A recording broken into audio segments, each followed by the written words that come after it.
السلام عليكم ورحمة الله وبركاته. ازيكم عاملين ايه؟ يا رب تكونوا بخير. النهارده هنعمل مع بعض عجينة حلوة جدا جدا بجد، هتخلي المخبوزات معاكي قطنية وطرية وهشة جدا، حلوة خالص بجد. زي ما انت شايفة كده طرية خالص خالص. ممكن تعملي منها العيش الفينو، ممكن تعملها منها بيتزات، يعني اعملي بيها اي حاجة تعجبك بجد. يعني هتعتمدي الطريقة، مش هتعملي اي حاجة تاني غير بالطريقة دي. اي عجاين معاكي. والتركايه بجد معايا في الفيديو هتشوفيها دلوقتي مع بعض. انا بقولكيش كده عشان تتفرجي على الفيديو، بجد في تركايه كده هتعمليها معايا هتخلي لك المخبوزات طريه حلوه جدا جدا. خلاص، هنبدا مع بعض. هنا انا معايا هنا في الطاسه 4 معالق من الدقيق، وهحط عليه نص كوبايه ميه ونص كوبايه من اللبن، وبعد كده بقلبهم على البارد.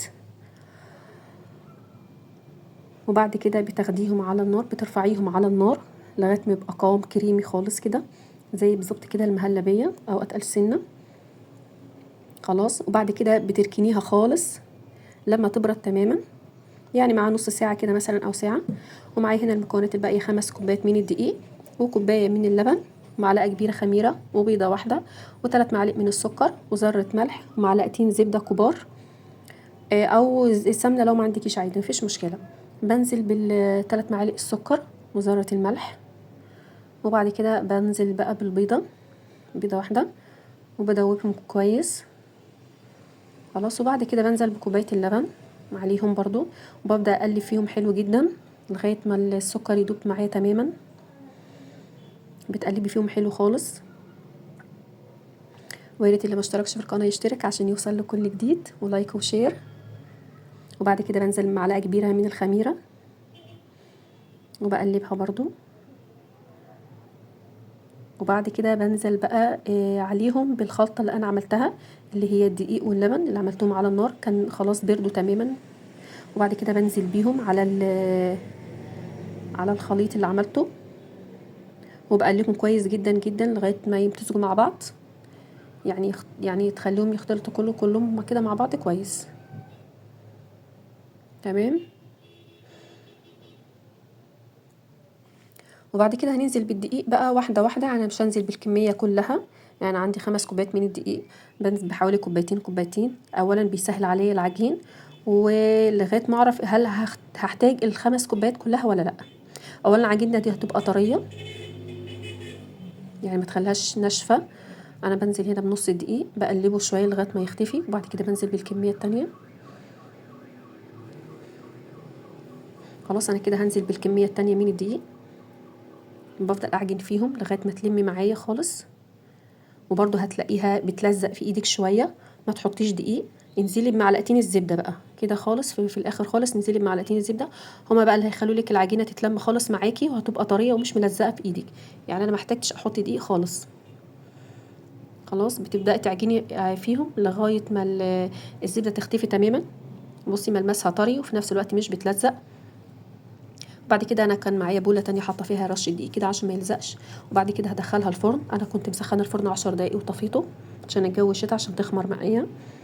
وبعد كده ممكن تاخد معاكي ساعه لو انت مشغله الفرن دافي. وبعد كده انا طلعتها بعد ساعه، اختمرت معايا بسم الله ما شاء الله، جميله جدا وهشه. وبعد كده ببدا اشكلها، باخدها على الرخامه، تقطعيها الحجم اللي انت عايزاه براحتك، عايزاها كبيره عايزاها صغيره، قطعيها بحيث هتعمليها كور. تمام. وعلى حسب الحجم اللي انت عايزاه قطعيها. تبداي تقطعيها الاول عشان خاطر انت بعد كده هتبداي بالكوره اللي احنا قطعناها في الاول خالص، هي اللي هنبدا نشكل بيها في الاول، عشان بتكوني ارتاحت العجينه معايا خلاص. لما بتبداي باخر واحده بداتي بيها مش بتفرد معاكي قوي. يعني انا كده بقطعهم وبعملهم كور، وبعد كده ببدا بقى اشكل الشكل اللي انا عايزاه براحتك خالص. تعملي اللي انت عايزاه، تعملي منها عيش فينو، تعملي منها زي ما انت شفتي كده فطاير بالجبنه، فطاير بالعجوه، اي حاجه، ممكن قرص، تبقى جميله بجد. العجينه معاكي طريه وهتشكلي بيها اللي انت عايزاه. تبداي تشكليهم كده كور. انا عملوا معايا كميه حلوه جدا، ال5 كوبايات دي عملوا معايا كميه جميله. وممكن تصغريها زي ما انا قلت لك اصغر من كده عادي. خلاص، انت بتبداي انت كده. انا خلصتهم كلهم، وبعد كده ببدا باول واحده كورتها، وببدا اخليها على شكل، احاول على قد ما اقدر اخليها شكل مستطيل. لو انت هتعملي نفس الشكل اللي انا عاملاه خلاص. وتقطعيها كده بالسكينه او قطعت البيتزا اي حاجه عندك. انا كنت مجهزه عجوه، ممكن تعمليها جبنه، يعني العجينه تنفع للحادق والحلو. انا كنت مجهزه عجوه صوابع كده خلاص. وتقفليها كويس خالص من تحت وتظبطيها من على الجوانب وتسيبيها. ولازم تسيبيها تخمر شويه بعد ما تخلصي الكميه وانت حطاها في الصينيه، يعني بتسيبيها 10 دقايق او ربع ساعه. وبعد كده بتلاقيها حجمها زاد يعني شويه. وبعد كده بتبداي تسويهم بقى في الفرن على الرف الوسطاني. واعملي الشكل اللي تحبيه، يعني مش لازم الشكل اللي انا عاملاه. يعني انت ممكن بقى بدل العجوه ممكن جبنه، اي حاجه. تبداي تظبطيها كده، تفتحي برضو لو هي مش مفتح معاكي تفتحيها تاني بالسكينه. تمام. يعني انت حاولي هتعمليها على شكل مستطيل كده، وتحطي الحشو اللي انت عايزاه. انا هنا كملت معاكي بالعجينه قطعت البيتزا، يعني عشان اقول لك هنا ممكن بالسكين او قطعت البيتزا عادي براحتك اللي موجود عندك. خلاص. بدات تشكليها كده. انا هعمل لك برضو شكل تاني، يعني مش شرط الشكل ده بس. اهم حاجه تبقى مستطيله كده. لو انت هتعملي نفس الشكل يبقى مستطيل. ويا ريت اللي ما اشتركش في القناه يشترك عشان يوصل له كل جديد، ولايك وشير. انا بقى هنا هعمل معاكم الضفيره. تبرميها كده 3 مع بعض كده، وتلزقيهم من على الطرف خالص، وتبداي كانك بتضفري بالظبط كده شعر بنتك. يعني بتاخديها كده على ايدك وتضفريها كانك بتضفريه بالظبط كده الشعر بالظبط. خلاص. بتاخديها على ايدك وتضفريها. يعني انا عايزه اقول لك تعملي الشكل اللي انت عايزاه من نفس العجينه. وهنا دي كانت الصينيه الاولانيه اختمرت معايا، الاولانيه خالص اللي انا شكلتها. ودي التانية هتعلى برضو بنفس الحجم. يعني انت على ما تسوي الاولانيه هتلاقي التانية بدات تخمر معاكي على الرف الوسطاني. وده الشكل النهائي ليها، بجد حلوه جدا وطريه. يا رب الفيديو يعجبكم ان شاء الله باذن الله.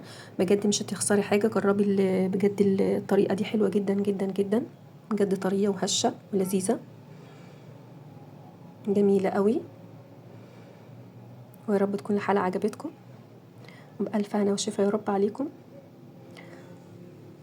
ولايك وشير القناه. السلام عليكم ورحمه الله وبركاته.